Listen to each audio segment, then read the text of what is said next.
Bonjour. Aujourd'hui, nous allons travailler sur la méthode de la frise chronologique, avec des périodes concomitantes.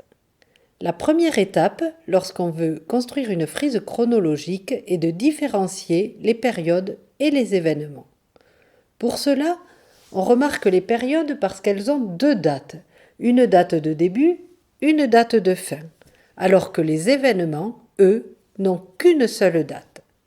Prenons l'exemple de cette frise sur le droit de vote et les régimes politiques en France de 1815 à nos jours.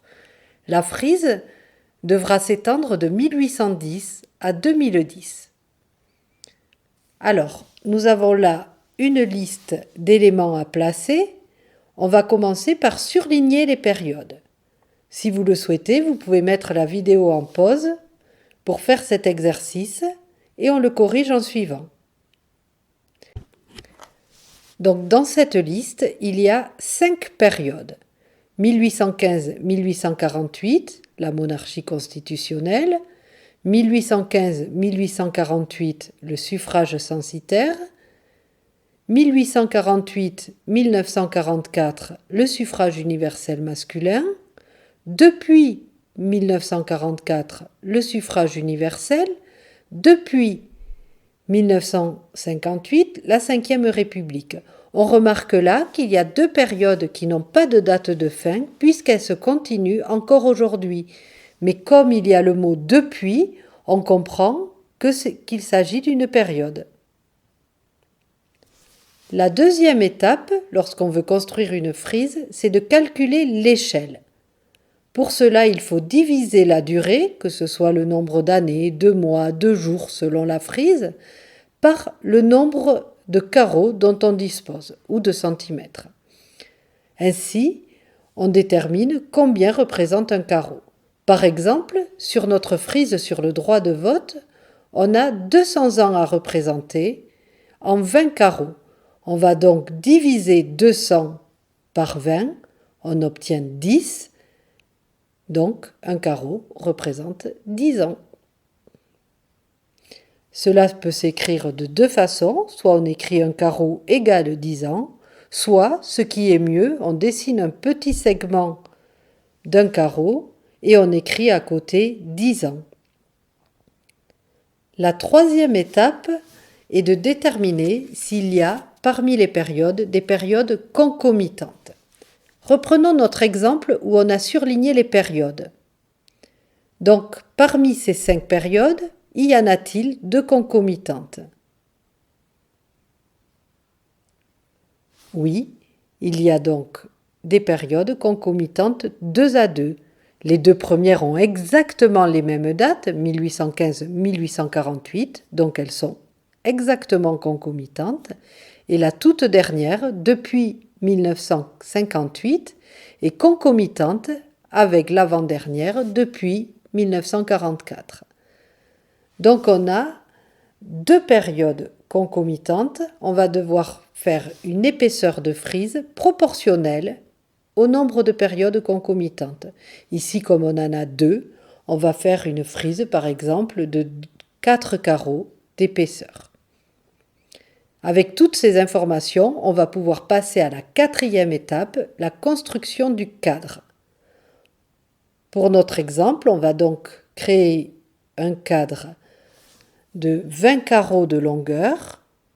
On termine notre cadre par une petite flèche, d'autant plus ici que certaines dates vont jusqu'à nos jours, donc au-delà de 2010, et avec une épaisseur de 4 carreaux qui nous permettra de mettre nos périodes concomitantes 2 à 2. La cinquième étape concerne les graduations. Je vous conseille de mettre entre 3 et 6 graduations sur une frise, pas plus, pas moins, et on écrit celle-ci de la même couleur que le cadre. Par exemple, sur notre frise, on va pouvoir graduer tous les 50 ans.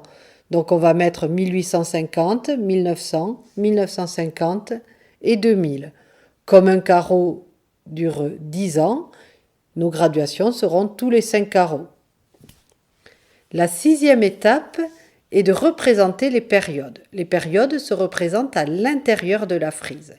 Comme on aura des périodes concomitantes, on peut commencer par se tracer un trait au milieu de la frise et la partager en 2 bandes horizontales de 2 carreaux chacune. Alors, on commence à mettre les 2 premières périodes concomitantes, 1815-1848, puis la période 1848-1944, la période depuis 1944 et au-dessous de celle-ci, la dernière période depuis 1958. On a donc nos 5 périodes qui sont placées sur notre frise. La 7e étape concerne les événements. Pour tracer les événements, on va tracer des traits qui traversent la frise de part et d'autre. Les traits doivent être d'une autre couleur que celle du cadre pour que ce soit plus clair. On inscrit la date au-dessus du trait avec la couleur dont on s'est servi pour tracer le trait et l'événement en dessous toujours avec la même couleur.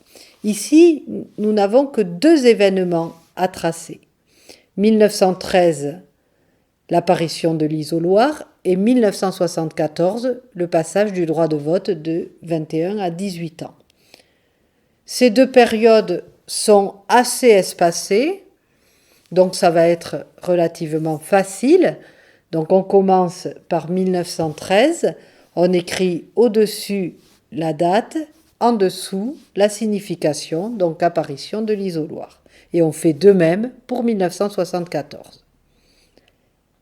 Il nous reste maintenant plus qu'une étape, la dernière, à savoir tracer la légende pour les périodes. Ici, on a 5 périodes, donc il va nous falloir faire 5 rectangles de même taille, bien alignés.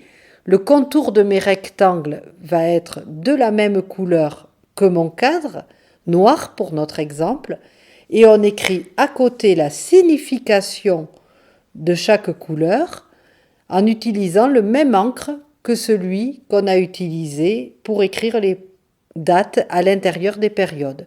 Donc pour nous, toujours en noir.